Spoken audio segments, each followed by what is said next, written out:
एक गांव में एक किसान अपनी पत्नी के साथ रहता था। एक दिन वह किसान अपने खेतों की तरफ जा रहा था। तभी उसे एक गड्ढे में से आवाज आती है। अरे ये कैसी आवाज है? लगता है कोई कुत्ते का बच्चा है जो मुसीबत में है। मुझे इसे बचाना होगा, नहीं तो ये मर जाएगा। फिर वह गड्ढे में झांक कर देखता है तो उसे वहाँ एक छोटा सा कुत्ते का बच्चा दिखाई देता है। वह उसे देखकर दंग रह जाता है।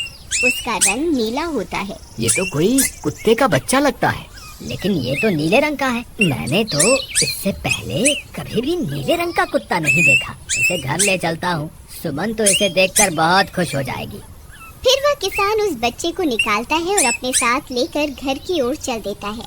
अरे सुमन, जल्दी बाहर आओ, देखो मैं तुम्हारे लिए क्या लाया हूँ। तभी उसकी पत्नी बाहर आती है और कुत्ते के बच्चे को किसान के हाथ में देखकर चौंक जाती है। हाय, कितना प्यारा है! ये तो नीले रंग का है। अजी, ये आपको कहाँ से मिला? क्या मैं इसे अपने साथ रख सकती हूँ? मुझे बचपन से एक कुत्ते के बच्चे को पालने का बहुत शौक था। हाँ हाँ, क्यों नहीं, मैं इसे तुम्हारे लिए ही तो लाया हूँ। लेकिन ये आपको मिला कहाँ से? मैं खेत की तरफ जा रहा था, तभी अचानक गड्ढे से इसके रोने की आवाज आई। मैंने झाँक कर देखा तो मुझे ये उसमें पड़ा हुआ मिला। ये जरूर भूखा होगा, तुम इसे कुछ खाने को दे दो। इतना बोलकर किसान वहाँ से चला जाता है। फिर सुमन उसकी खूब देखभाल करती है। वह दिन भर उसके साथ खेलता कूदता है। सुमन भी उसे पाकर बहुत खुश थी। वह कुत्ता पूरे गांव में आकर्षण का केंद्र था। वह जब भी गांव में घूमने निकलता, सारे गांव वालों की नजर उसी पर टिक जाती थी, क्योंकि किसी ने भी नीले रंग का कुत्ता पहले अपनी जिंदगी में कभी भी नहीं देखा था। अरे हरिया, देख तो, ये उसी किसान का पिल्ला है। तूने कभी नीले रंग का कुत्ता देखा है क्या? नहीं भाई, मैंने तो पहली बार ऐसा कुत्ता देखा है। लेकिन ये इस किसान को मिला कहाँ से? इतना अनोखा कुत्ता खरीदने की हैसियत तो इस किसान की है नहीं। अरे भाई, इससे तो ये किसी गड्ढे में पड़ा हुआ मिला था। मुझे तो लगता है जरूर ही ये कोई जादुई कुत्ता है। तुम्हें क्या लगता है बाजार में इसकी क्या कीमत होगी? भाई, ये तो नायाब चीज है, ये तो अनमोल होगा। इसके हमें मुंह मांगे पैसे मिलेंगे। भाई, हर नायाब चीज पर तो सिर्फ हमारा ही अधिकार है। देर किस बात की, आज रात को ही इसे किसान के घर से चुरा लेंगे। रात होने पर किसान और उसकी पत्नी घर में सो रहे होते हैं। तभी लल्लन और हरिया किसान के घर में घुस जाते हैं और नीलू को बहलाने फुसलाने लगते हैं। ले ले बेटा, बिस्कुट खा ले। ले ले ले ले ले ले, आजा आजा। वह झट से उसे बोरे में कैद कर लेते हैं और वहाँ से 9-2-11 हो जाते हैं और भागकर अपने घर आ जाते हैं। हरिया भाई, एक काम तो पूरा हो गया, बस अब इसे शहर जाकर किसी को बेचना बाकी है। शुभ काम में देरी किस बात की? हम कल सुबह होते ही इसे शहर जाकर किसी को बेच आएंगे। अगले दिन सुबह होने पर वे दोनों नीलू को बोरे में डालते हैं और उसे बेचने के लिए निकल पड़ते हैं। रास्ते में उन्हें एक सेठ मिलता है। उसे उस बोरे में से अजीब अजीब सी आवाजें आती हैं। अरे भाई, रुको रुको, इस बोरे में क्या भर कर ले जा रहे हो? भाई, ये एक जादुई कुत्ता है। ऐसा कुत्ता पूरी दुनिया में केवल एक ही है। ऐसा कैसे हो सकता है भाई? जरा मुझे भी तो दिखाओ। वह सेठ नीलू को देखकर चौंक जाता है। तुम्हें इसके लिए 100 सोने की मुद्राएं देनी होंगी।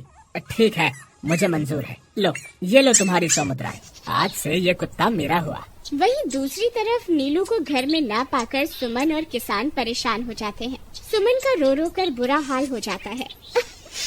नीलू, तुम कहाँ चले गए? तुम्हारे बिना मैं कैसे जीऊंगी? वापस आ जाओ ना नीलू। अजी, मेरे नीलू को कहीं से भी ढूंढ कर लाइए। जब तक वो वापस नहीं आएगा मैं खाना नहीं खाऊंगी। ठीक है, तुम रोना बंद करो, मैं उसे ढूंढ कर लाता हूँ। फिर किसान गांव में लोगों से नीलू के बारे में पूछता है। अरे भाई, मैंने तुम्हारे कुत्ते को देखा था। वो लल्लन और हरिया तुम्हारे घर से बोरे में किसी को भरकर ले जा रहे थे। वो अवश्य ही तुम्हारा कुत्ता होगा। फिर किसान भागता हुआ लल्लन के घर जाता है। लल्लन, मुझे पता चल गया है, तुम्ही ने मेरे नीलू को चुराया है। उसे अभी के अभी वापस लौटा दो, नहीं तो मुखिया से कहकर तुम्हें कड़ी से कड़ी सजा दिलवाऊंगा। अरे हरिया भाई, इसे कैसे पता चल गया? मुझे लगता है किसी ने हमें उसे चुराते हुए देख लिया होगा। मुझे अभी के अभी मेरा कुत्ता वापस करो, नहीं तो अच्छा नहीं होगा। भाई तुम्हारे कुत्ते को तो हमने 100 मुद्राओं में बेच दिया। अब तुम चाहो तो सारी मुद्राएं रख लो और हमें छोड़ दो। नहीं नहीं, मुझे मेरा कुत्ता ही चाहिए। तुम्हारे पास कल सुबह तक का वक्त है। कैसे भी करके उस व्यापारी को ढूंढो और मुझे मेरा कुत्ता वापस ला कर दो, नहीं तो जेल जाने के लिए तैयार हो जाओ। इतना बोलकर किसान वहाँ से चला जाता है। अरे मर गए रे, अब क्या करें? ये तो थानेदार की धमकी देकर गया है। लल्लन भाई, मुझे जेल नहीं जाना, अब कुछ करो ना। अरे अब क्या होगा? चलो उस सेठ को ढूंढते हैं, उसे उसके सारे पैसे लौटाकर उस कुत्ते को वापस ले लेंगे। वे दोनों उस सेठ की तलाश में निकल पड़ते हैं, लेकिन बहुत देर तक ढूंढने पर भी उन्हें वह सेठ नहीं मिलता। लल्लन भाई, यहाँ तो उस सेठ का कोई नामो निशान ही नहीं है। न जाने अब तक कहाँ निकल गया होगा। अब क्या करें? हमारे पास कल सुबह तक का ही वक्त है। अरे आर्या, वो देख, ये तो बिल्कुल किसान के कुत्ते जैसा ही लग रहा है। तुम्हारी आँखों में मोतियाबिंद हो गया है क्या? बेवकूफ, किसान का कुत्ता नीले रंग का था और ये तो भूरे रंग का है। क्या तुम्हें नीले और भूरे रंग में फर्क दिखाई नहीं देता? अरे तो क्या हुआ, अगर हम इसे नीले रंग से रंग दें तो उसके बाद ये हूबहू नीलू जैसा ही दिखेगा। बात तो तुम सही कहते हो भाई। चलो फिर देर किस बात की, अभी इसे पकड़ते हैं। फिर वे दोनों उस कुत्ते को पकड़कर अपने घर ले जाते हैं और नीले रंग का पानी घोलकर उसे उसमें डुबो कर उसका रंग भी नीला कर देते हैं। अरे भाई हरिया, ये तो बिल्कुल नीलू जैसा ही दिख रहा है।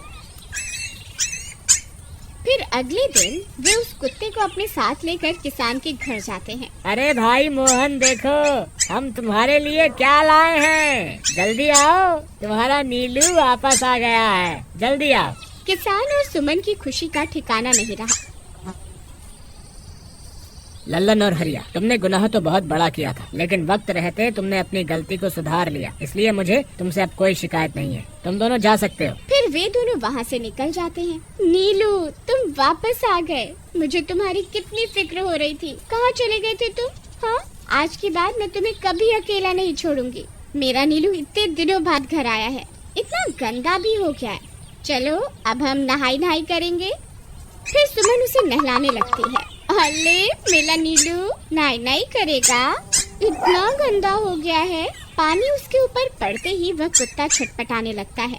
अरे क्या हुआ नीलू, तुझे तो नहाना बहुत पसंद था, आज क्या हो गया तुझे? तभी उसका सारा नीला रंग उतरने लगता है। अरे ये क्या, इसका रंग क्यों उतर रहा है? तभी वह कुत्ता गुस्से में आकर सुमन को काट लेता है। अरे मर गई रे, हाय रे। अरे सुनो जी, इसने तो मुझे काट खाया। हाय रे अजी, सुनते हो? जल्दी आओ, मुझे लगता है ये हमारा नीलू नहीं है। देखो, इसका तो सारा रंग ही उतर गया। ये तुमने ठीक नहीं किया लल्लन, अब मुझसे बुरा कोई नहीं होगा। फिर किसान गुस्से में लल्लन और हरिया के घर जाता है। ए लल्लन, दरवाजा खोल। ए लल्लन, जल्दी दरवाजा खोल, नहीं तो इसे तोड़ दूंगा। आज तुझे मुझसे कोई नहीं बचा सकता। अरे मर गए रे, ये तो उसी किसान की आवाज है। लगता है इसे हमारी तरकीब के बारे में पता चल गया। अरे क्या हुआ भाई, इतने गुस्से में क्यों हो? तुम्हें क्या लगता है मैं बेवकूफ हूँ? तुम किसी भी आवारा कुत्ते को नीला रंग चढ़ाकर हमें दे दोगे और हम मान लेंगे कि वो नीलू है? भाई हमें माफ कर दो, हमने उस सेठ को ढूंढने की बहुत कोशिश की, लेकिन उसका कोई नामो निशान नहीं मिला। भाई तुम ये 100 मुद्राएं रख लो, अब इससे ज्यादा हम तुम्हारे लिए और कुछ नहीं कर सकते। अगर तुम चाहो तो हमें जेल भिजवा दो, हम दोनों अपनी गलती की सजा काटने को तैयार हैं। किसान उदास हो जाता है और उनसे 100 मुद्राएं लेकर वापस अपने घर आ जाता है। मुझे माफ कर दो सुमन, मैं तुम्हारे नीलू को नहीं ढूंढ पाया। ये लो, ये 100 मुद्राएं हैं। नीलू को बेचने पर उन्हें इतने पैसे मिले थे जो उन्होंने मुझे दे दिए हैं। उन्हें अपनी गलती का बहुत पछतावा है, लेकिन अब कुछ नहीं हो सकता। नहीं, मेरा नीलू जरूर वापस आएगा। हम एक काम करते हैं, कल सुबह इन 100 मुद्राओं का भोजन खरीदकर गरीबों में बांट देंगे। क्या पता उनकी दी हुई दुआओं से हमारा नीलू वापस आ जाए। अगले दिन सुबह होने पर वे दोनों उन पैसों से गरीबों में भोजन बांट देते हैं और वापस अपने घर की ओर चल देते हैं। तभी उन्हें कुछ आवाजें सुनाई देती हैं। वे दोनों चौंक जाते हैं। अरे ये तो मेरे नीलू की आवाज है। नीलू, नीलू, तुम कहाँ हो? तभी सामने से नीलू भागता हुआ उनके पास आता है। नीलू, तुम वापस आ गए। तुम कहाँ चले गए थे? मैं तुम्हारे बिना कितनी उदास हो गई थी। किसी ने सच ही कहा है, दुआओं में बहुत शक्ति होती है।